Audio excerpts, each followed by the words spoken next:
On deck, I'm Tyler Redden. I'm here with Raleigh Eastwick. See you. How are you? Now, Raleigh, you're a two-time World Series champion in 75-76 with the Big Red Machine, but you're also a National League saves leader in both of those years. So I think it's pretty safe to say that you're an integral part of Big Red Machine's success. I don't know. I would argue when you have a starting eight like that, that's pretty amazing. Well, let's talk about the World Series. You're in 75. You win Game 2 and 3, and you earn a save in Game 5. And that's fairly rare for a relief pitcher to earn 2 wins and a save in 7 games, much less a World Series. But we got to talk about Game 6.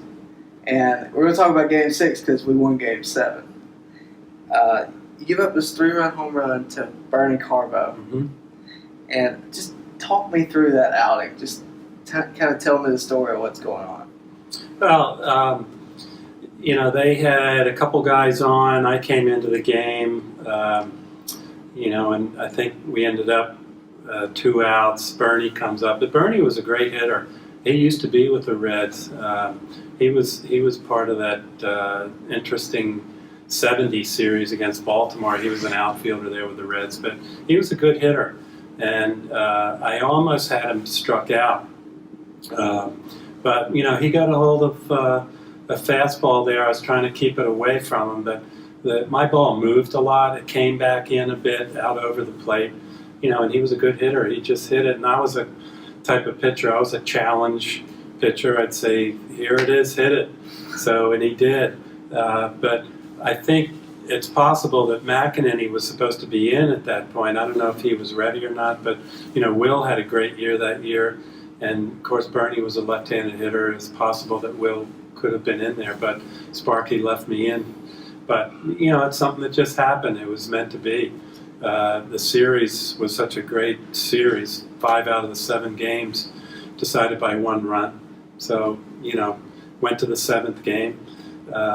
We were meant to win, I think. So, I was the type of pitcher. Here it is, hit it. And he did. So. At the end of that game, Carlton Fisk comes up and hits probably one of the most historical home runs of all time. Yeah. And tell me kind of what you're thinking during and after that moment. Well, I was bummed out because I had given up the home run that tied the game, Carlton. But again, it was such a tremendous series. It was, at that time, I think baseball was in a little bit of the doldrums, and I think that series between these 2 good teams brought back a lot of fans to the game, which was really important. Well, so we lose Game 6. Tell me, there had to be a team meeting after the game with Sparky Anderson. Is there? Do you remember anything he said? Do you remember, any big moments? I don't think there was any kind of a meeting. I think, Pete was talking about what a great game that was, that 6th game, and we just had the attitude that tomorrow's another day. We got to go out and play again. It's the 7th game. We got to go, put the uniforms on again and go play and, have fun, try and win the game and win the series. But I don't think there was any meeting per se. I think we were a pretty confident team. I was just about to ask you how confident you were. That whole year, at some point during the 75 season, we won 40-something out of 50. Yeah. We were confident. We were going into games thinking that we could win. So, do you think that lineup, just alone, is probably one of the greatest of all time? Just to go through it, you had Johnny Bench behind the plate, Perez at first, Hall of Famer Joe Morgan at second, 9-time All-Star Dave Concepcion at short, Hall of Famer Pete Rose, George Foster in left field, Cesar Geronimo in center, and Ken Griffey in right. When you look back at that, did you know then that was going to be one of the best teams, considered one of the best teams? You knew. All those guys. If you were a pitcher coming into Riverfront Stadium, how would you feel, or how would you like? You got Rose, Griffey, Morgan, then Bench, Perez, Foster, Geronimo, Concepcion. It wasn't fun to face that lineup. So they were all great hitters. So, it's hard to find it out. No, it was not an easy lineup to face. At the end of the day, you got 2 World Series. You're wearing the ring right now. How good did it feel to take that first one back home?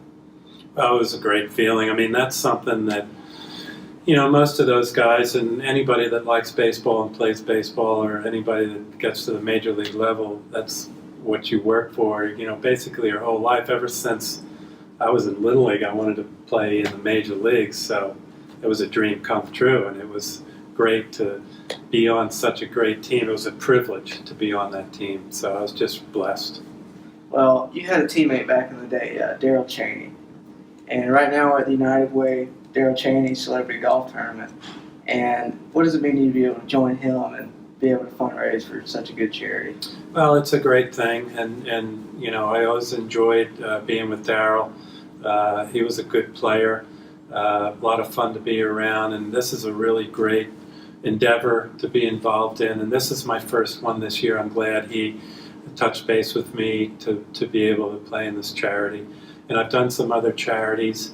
I've only started playing golf, my wife and I, a little over a year ago. So we're looking forward to playing, and good thing it's a scramble because we're going to need that. Well, luck's on your side for sure. I wanna Thanks. thank you for your time. Appreciate it.